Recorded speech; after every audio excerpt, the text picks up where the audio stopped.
Dalam pandangan masyarakat kebanyakan, pencak silat adalah salah satu olahraga seni bela diri khas Indonesia. Namun pencak silat, kadang cukup disebut silat saja, juga digolongkan sebagai kesenian, disebut seni pencak silat. Tetapi ternyata silat bukan sekadar urusan olahraga atau kesenian belaka. Dalam tubuh perguruan silat juga mengajarkan berbagai hal terkait dengan hakikat kehidupan. Perguruan silat tak ubahnya bagai universitas tersendiri yang mengajarkan filsafat dan kebudayaan sebagai dasar penting bagi kehidupan manusia. Mungkin bagi pelaku silat sendiri, bahwa silat itu masuk olahraga apa kesenian bukan urusan yang penting dipersoalkan. Tetapi ketika berhubungan dengan birokrasi pemerintah, itu menjadi penting untuk dijelaskan. Dampaknya, juga berimbas pada bagaimana masyarakat memposisikan silat ini, sebagai olahraga atau kesenian. Jadi kalau selama ini aktivitas persilatan lebih banyak berurusan dengan dunia olahraga, karena yang eksis di permukaan adalah silat sebagai salah satu cabang olahraga. Apalagi pencak silat sudah masuk agenda pertandingan dalam Pekan Olahraga Nasional, PON, bahkan juga SEA Games.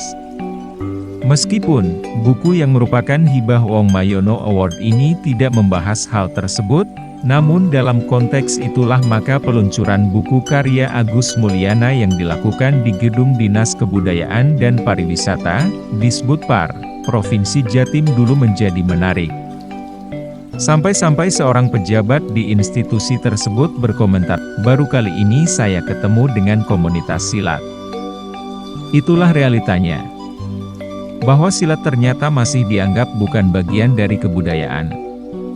Konsekuensinya, jangan berharap ada anggaran yang dialokasikan untuk silat dari institusi kebudayaan. Apa boleh buat? Judul buku ini adalah Pencak Silat Setia Hati.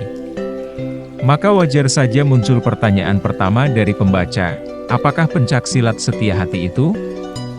Tetapi buku ini justru dimulai dengan pertanyaan dalam bab pertama yang berjudul, apakah persaudaraan setia hati itu? Loh, kok gak nyambung? Sampai dengan halaman 42 dijelaskan mengenai apa yang dimaksud, masyarakat setia hati, hakikat persaudaraannya, arti setia hati, falsafah, sabta wasita tama, dan penjelasan mengenai penelitian yang kemudian dibukukan ini. Kalau memang demikian, mengapa tidak menggunakan judul Persaudaraan Setia Hati saja, sehingga lebih nyambung dengan isinya? Demikian pula bab 2, dipaparkan mengenai sejarah persaudaraan setia hati, SH, yang hampir semuanya berisi sejarah hidup sang pendiri SH yaitu Ki Ngabehi Surodiwiryo. Bahkan dalam bab 3 yang berjudul, Adat Istiadat Masyarakat Setia Hati, hampir tidak menyebut soal pencak silat. Baru pada bab 4 secara khusus bicara soal, membedah rahasia pencak silat setia hati, sepanjang 44 halaman. Sementara bab terakhir, semakin menajamkan nilai-nilai filosofis SH sebagai sebuah persaudaraan.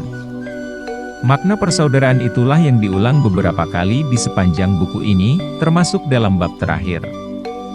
Hal ini semakin menegaskan soal persaudaraan itulah yang lebih dominan ketimbang pencak silatnya sendiri. Dengan kata lain, dari paparan daftar isi buku tersebut maka pencak silat hanyalah bagian, bisa jadi bagian kecil, dari sebuah bangunan besar yang disebut persaudaraan. Lantas, apa deskripsi dari kata persaudaraan? Dijelaskan di beberapa halaman secara terpisah, antara lain di halaman 100, bahwa persaudaraan setia hati itu bukan suatu perkumpulan, bukan organisasi. Dengan kata lain, dari paparan daftar isi buku tersebut maka pencak silat hanyalah bagian, bisa jadi bagian kecil, dari sebuah bangunan besar yang disebut persaudaraan. Lantas, apa deskripsi dari kata persaudaraan? Dijelaskan di beberapa halaman secara terpisah, antara lain di halaman 100, bahwa persaudaraan setia hati itu bukan suatu perkumpulan, bukan organisasi atau partai politik ataupun organisasi sosial yang mempunyai AD dan ART. Karena itu tidak mempunyai pengurus yang dipilih untuk masa tertentu, tidak ada pengurus besar, tidak ada cabang atau ranting, termasuk rapat-rapatnya. Tidak ada pemungutan suara untuk memutuskan sesuatu, tidak ada forum, tidak ada iuran dan tidak meminta subsidi kepada siapapun. Tidak ada anggota, sehingga tidak ada daftar anggota yang harus dibukukan. Tidak pernah mengasosiasikan diri kepada badan lain, tidak pernah mempunyai wakil di suatu badan, federasi, atau lainnya dan tidak mengirim utusan sebagai wakil untuk duduk dalam badan tertentu. Yang ada dan hidup adalah satu pengikatan secara sukarela antar saudara setia hati dalam satu keluarga, satu paguyuban yang didasarkan atas rasa kebatinan, atas ilmu. PSH mengolah raga maupun batin untuk mencapai keluhuran budi guna kesempurnaan hidup. Tetapi ada juga SH yang memiliki pandangan berbeda dengan uraian di atas. Mereka tergabung dalam setia hati organisasi, SHO, yang bernaung di bawah Ikatan Pencaksilat Indonesia, IPSI. Mereka menginginkan adanya persaudaraan yang teratur dalam organisasi sebagai alat, sarana atau formalitas aspek legal, meskipun bukan seperti organisasi dalam arti kata sebenarnya. Di kemudian hari SHO menjadi SH saja. Dan ternyata, warga SH mendirikan rumpun-rumpun tersendiri yang tersebar di berbagai kota, termasuk di Singapura dan Belanda. Persaudaraan Setia Hati, PSH, juga memahamkan hakikat saudara yang tadinya bukan saudara sekandung menjadi seperti saudara sekandung, bahkan melebihi, karena ada ritual khusus pengangkatan sebagai saudara yang disebut keceran.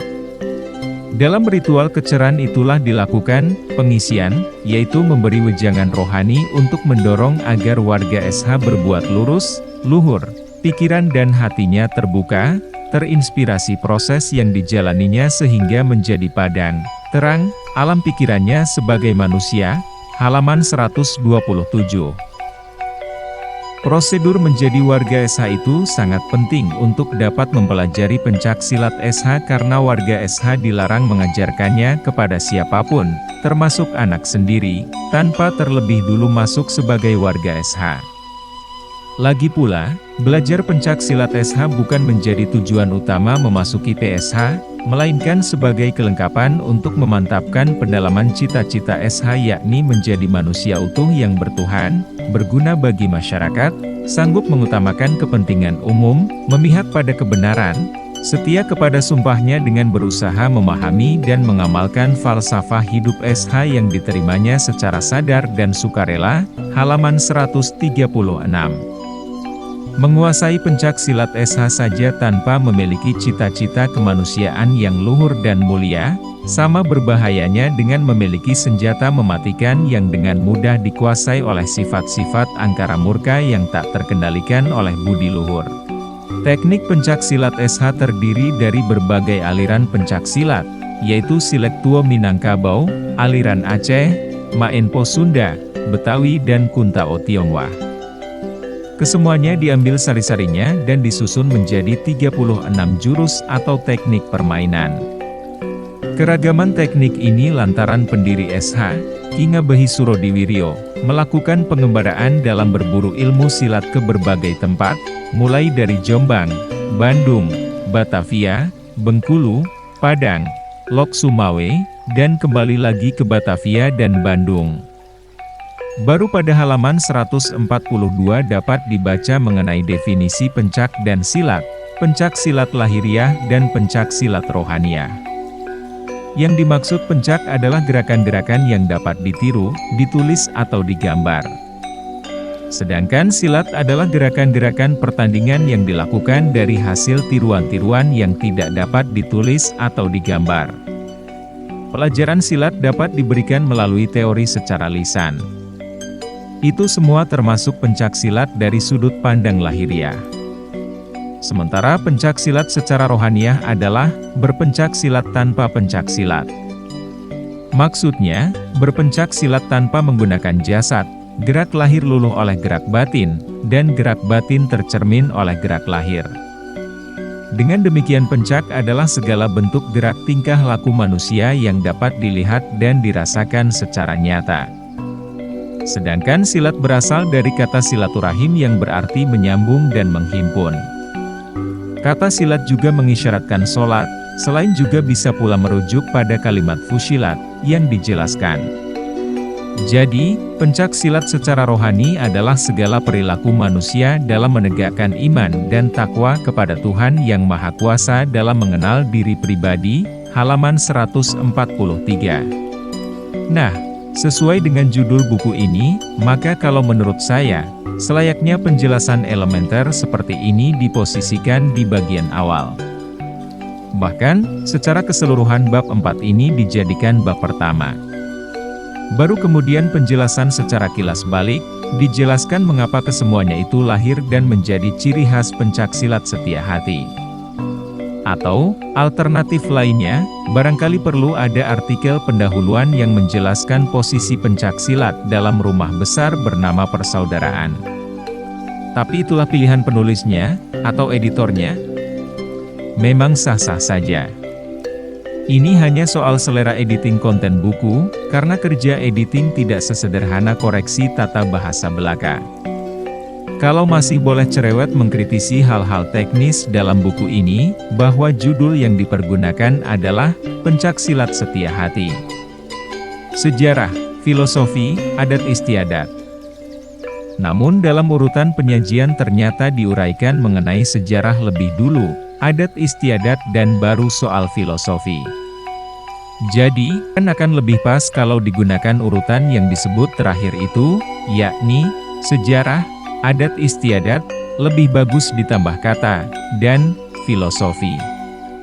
Terlepas dari beberapa kekurangan kecil itu, buku ini sangat bernilai di tengah kelangkaan literatur mengenai pencak silat. Dengan membaca buku ini masyarakat umum menjadi tahu bahwa pencak silat ternyata tidak sesederhana yang dibayangkan. Bahwa pencak silat itu sedemikian rumit, memiliki landasan kuat terkait filosofi, agama dan kebudayaan. Belum lagi bahwa dalam kategori pencak silat itu sendiri terdapat sekian banyak aliran dan versi yang masing-masing memiliki keunikan tersendiri. Barangkali inilah hikmah setelah kepergian jawara silat legendaris asal Bondowoso, Owong Mariono, sehingga istrinya, Rosalia Sciortino lantas sangat bersemangat melakukan gerakan sosialisasi pencak silat terutama dalam hal pengadaan literatur. Perempuan asal Italia itu mendirikan lembaga khusus yang memberikan hibah untuk penelitian dan penerbitan buku mengenai pencak silat. Latar belakangnya sebagai aktivis sosial yang memiliki jaringan luas sangat membantu kelancaran upayanya. Tentu saja, perjuangan hebat seperti ini tidak boleh berhenti hanya pada seorang Lia. Harus ada penerusnya, sehingga pencak silat tidak lagi hanya diposisikan sebagai salah satu cabang olahraga saja, atau dipertentangkan dengan kesenian, melainkan sebagai bagian integral dari kebudayaan. Barangkali itulah pesan tersirat dari kehadiran komunitas pencak silat di kantor Dinas Kebudayaan dan Pariwisata Jawa Timur. Judul buku, Pencak Silat Setia Hati. Sejarah, filosofi, adat istiadat. Penulis, Agus Mulyana. Penerbit, Tulus Pustaka, Bandung, 2016. Tebal buku, 216 halaman, 14,5 x 20,5 cm. Presensi, Henry Nur Cahyo. Sumber, muslimforal.com.